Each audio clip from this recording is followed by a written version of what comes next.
आज हम बात करेंगे बिहार डीएलएड संयुक्त प्रवेश परीक्षा 2025 की बेस्ट बुक के बारे में, जो आपके चक्षु प्रकाशन की आती है।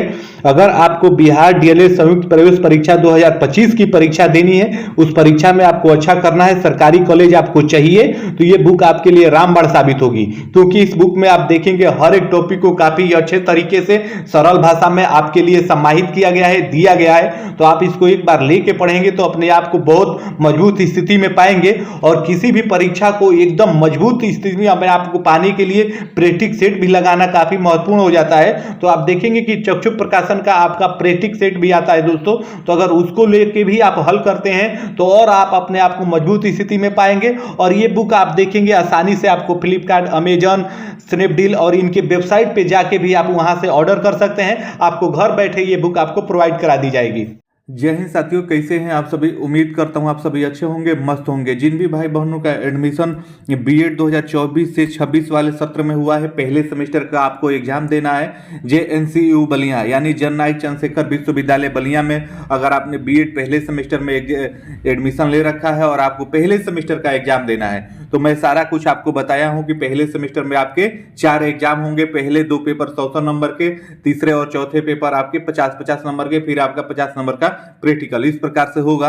तो पहले सेमेस्टर के पहले पेपर के जो सभी विस्तृत प्रश्न है यानी निम्नात्मक प्रश्न है, मैं एक ही वीडियो में आपके लिए लेके आया हूं। आप इसको देख लीजिए। इसी में से कोई 4 प्रश्न आपके लिए आएंगे, 4 ही प्रश्न आपको करने होंगे, और बहुत महत्वपूर्ण प्रश्न मैं आपको दिखा दे रहा हूं। अगर इतना को आप तैयार कर लेंगे तो इसी के बीच में से कोई ना कोई आपका प्रश्न आएगा जो आपके लिए काफी महत्वपूर्ण होगा।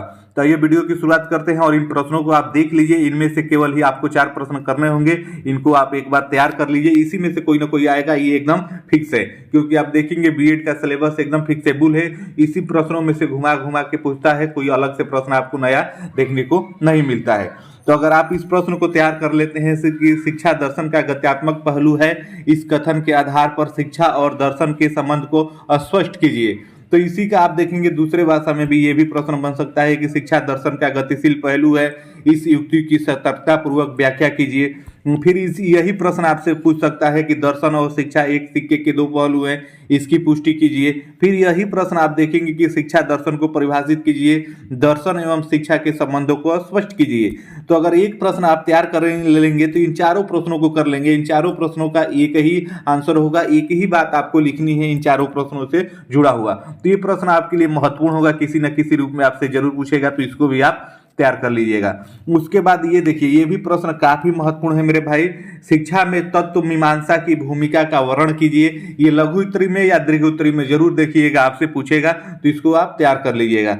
दर्शन को परिभाषित कीजिए, इसके प्रमुख उपायों का वर्णन कीजिए, इसको तैयार कर लीजिएगा। तो ज्ञान मीमांसा, मूल्य मीमांसा एवं तत्व मीमांसा के शैक्षणिक महत्व को प्रतिपादित कीजिए। ये ज्ञान मीमांसा, तत्व मीमांसा और मूल्य मीमांसा, तत्व मीमांसा, ये एकदम महत्वपूर्ण है मेरे भाई। 100% आप इसको तैयार कर लीजिएगा। ये एकदम आना है, एकदम ये फिक्स है, ये हर बार फिक्स है, ये फिक्स क्वेश्चन है, हर बार आपसे पूछता है। लघु उत्तरीय में पूछ ले या दीर्घ उत्तरीय में पूछ ले, लेकिन आता है। ये भी प्रश्न मैंने देखा प्रीवियस वर्ष का खगाल रहा था तो उसमें देखा ये भी प्रश्न पूछा गया है, तो इसलिए इसको भी मैं महत्वपूर्ण में ले लिया हूं। बौद्ध दर्शन के मूल तत्व क्या है, बौद्ध दर्शन के शैक्षणिक निहितार्थ के बारे में आपको बताइए। तो यही प्रश्न आप देखेंगे दूसरे रूप में आपसे पूछ सकता है कि बौद्ध दर्शन के शैक्षणिक अभिप्रायों का उल्लेख कीजिए तथा आधुनिक भारतीय शिक्षा हेतु उसकी सार्थकता पर आपका परीक्षण कीजिए, ये भी पूछ सकता है। उसके बाद बौद्ध दर्शन का सामान्य परिचय दीजिए और उसके विचारों की विवेचना कीजिए। उसके बाद यही प्रश्न मूल्यों के शिक्षण के संदर्भ में बौद्ध दर्शन के शैक्षणिक निहितार्थ की विवेचना कीजिए। यानी एक प्रश्न को आप तैयार करेंगे तो बौद्ध धर्म से जुड़े हुए जितने भी प्रश्न आपके आएंगे तो आप उसी में तैयार कर ले जाएंगे। तो ये प्रश्न आपका पूछा है प्रीवियस वर्ष में, तो ये आ सकता है मेरे भाई, इसमें से एक प्रश्न आप तैयार कर लीजिएगा। उसके बाद ये प्रश्न भी बहुत महत्वपूर्ण है, मैंने देखा कि अधिकतर बार ये पूछा गया है। आदर्शवाद की प्रमुख विशेषताओं पर प्रकाश डालिए, वर्तमान भारतीय शिक्षा व्यवस्था के लिए यह किस प्रकार उपयोगी है। ये प्रश्न एकदम महत्वपूर्ण है, क्योंकि कई बार ये पूछा गया है पीछे बीएड के पहले सेमेस्टर के पहले एग्जाम में, मैंने देखा है इसको। आदर्शवादी शिक्षा का मूल्यांकन कीजिए तथा शिक्षा पर इसके प्रभाव का स्पष्ट कीजिए। इसको अगर आप तैयार कर लेंगे तो इसमें से कोई ना कोई एक आ ही जाना है मेरे भाई। आदर्शवादी शिक्षा की विशेषताओं का वर्णन कीजिए, भारतीय शिक्षा पर आदर्शवाद के प्रभावों का परीक्षण कीजिए। तो ये प्रश्न भी आप तैयार कर लीजिएगा, इसमें से भी आपसे पूछ सकता है। उसके बाद ये भी प्रश्न महत्वपूर्ण है, आप देखेंगे कि ये 7वां प्रश्न कि एक शिक्षा दर्शन के रूप में प्रयोजकवाद की विवेचना कीजिए। आधुनिक शिक्षा को इसके किस प्रकार प्रभावित किया है, ये भी आपसे पूछ सकता है, पूछा है पीछे। प्रयोजनवाद से प्रश्न आपके बनते हैं, मेरे कहने का मतलब ये है। प्रयोजनवाद के मूल सिद्धांत क्या है, शिक्षा के विभिन्न अंगों के संबंध में प्रयोजनवाद द्वारा प्रतिपादित विचारों को स्पष्ट कीजिए। उसके बाद इसी प्रश्न को आप देखेंगे फिर पूछ सकता है कि प्रयोजनवाद का अर्थ क्या है, इसके विभिन्न रूप, सिद्धांत, विशेषताओं का उल्लेख कीजिए, ये भी प्रश्न पूछ सकता है।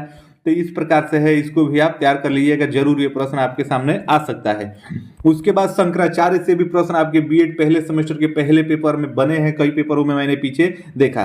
शंकराचार्य के वेदांत दर्शन का मूल्यांकन कीजिए तथा इस दर्शन में निहित शिक्षा पर प्रकाश डालिए, ये भी प्रश्न बन सकता है। शंकराचार्य का दार्शनिक चिंतन में योगदान का वर्णन आपसे पूछ सकता है। शंकराचार्य के वेदांत दर्शन क्या है, इस दर्शन के आधारभूत सिद्धांतों का उल्लेख कीजिए। यानी शंकराचार्य के बारे में आपको पढ़ना है, इसको पढ़ लीजिएगा। यहाँ से प्रश्न आपके परीक्षा में आते हैं बीएड पहले सेमेस्टर के पहले पेपर में। उसके बाद ये भी प्रश्न आपके लिए महत्वपूर्ण है, मैंने देखा पीछे ये भी पूछा हुआ है। भारतीय शिक्षा में महात्मा गांधी के योगदान का आलोचनात्मक मूल्यांकन कीजिए, ये प्रश्न पूछेगा। वरना आपसे महात्मा गांधी के शैक्षणिक विचारों की विस्तृत पूर्वक आपकी विवेचना कीजिए। महात्मा गांधी के शैक्षणिक दर्शन पर टिप्पणी लिखिए। महात्मा गांधी के शैक्षणिक दर्शन का विश्लेषण करते हुए आधुनिक भारतीय शिक्षा पर उनके प्रभाव को स्पष्ट कीजिए। यानी महात्मा गांधी के बारे में आपको अच्छे से पढ़ना है, उनसे जुड़े हुए प्रश्न आपकी परीक्षा में पूछेंगे। उसके बाद आप देखेंगे लोकतंत्र से भी प्रश्न आपके बीएड के पहले सेमेस्टर में आपका बनेगा। लोकतंत्र के अर्थ है, स्वरूप को स्पष्ट कीजिए। प्रजातांत्रिक शिक्षा का क्या उद्देश्य है, ये प्रश्न आपसे बन सकता है, इसी प्रश्न को घुमा के पूछेगा। तो लोकतंत्रीय समाज में शिक्षा का क्या उद्देश्य होने चाहिए, इनमें से किसी एक का सविस्तारित वर्णन आपको करने के लिए कह देगा। उसके बाद प्रजातांत्रिक समाज में शिक्षा के उद्देश्यों पर प्रकाश डालिए, ये भी प्रश्न आपसे बन सकता है। तो ये भी महत्वपूर्ण है, इसको भी आप ध्यान रखिएगा, ये प्रश्न आपके आ सकते हैं। इनमें से कौन 4 ही प्रश्न करने होंगे, लेकिन प्रश्न इन्हीं में से आएगा। मैं जितना प्रश्न बता रहा हूं, इन सभी प्रश्नों को अगर आप देख लेते हैं तो इन्हीं में से जरूर कोई ना कोई प्रश्न आपको करने के लिए आएगा। शैक्षणिक नियोजन के अर्थ एवं उद्देश्य लिखे हुए इनमें शिक्षा की भूमिका की विवेचना कीजिए। उसके बाद अथवा में आप देखेंगे यही प्रश्न पूछ सकता है, शैक्षणिक नियोजन के सिद्धांतों का वर्णन कीजिए। भारत जैसे देश में नियोजन कैसे हो सकता है। उसके बाद आप देखेंगे कि भारत में शैक्षणिक नियोजन का क्या आवश्यकता है, ये भी आपसे पूछ सकता है। शैक्षणिक नियोजन का अर्थ और स्वरूप को स्पष्ट कीजिए। एक ही प्रश्न को आप देखेंगे किस प्रकार से घुमा घुमा के आपसे पूछ रहा है। शैक्षणिक नियोजन के महत्व तथा आवश्यकता के संक्षिप्त आपकी विवेचना कीजिए, ये प्रश्न भी आपसे बन सकता है। तो इसी प्रकार के आपके प्रश्न आप देखेंगे कि परीक्षा में आपके बनेंगे। उसके बाद ये भी महत्वपूर्ण है, मैंने देखा पीछे ये भी पूछा हुआ है, शिक्षा को एक निवेश क्यों समझा जाता है, इसका प्रतिफल क्या है। उसके बाद इसी प्रश्न को आप देखेंगे, शिक्षा में निवेश का अर्थ और महत्व स्पष्ट कीजिए। निवेश का लाभ किस तरह से प्राप्त किया जा सकता है, क्या आप शिक्षा के विनियोग मानते हैं, विचारों को समर्थन व तर्क दीजिए। उसके बाद शैक्षणिक विनियोजन के व्यूह रचनाएं क्या है, उदाहरण समझाइए।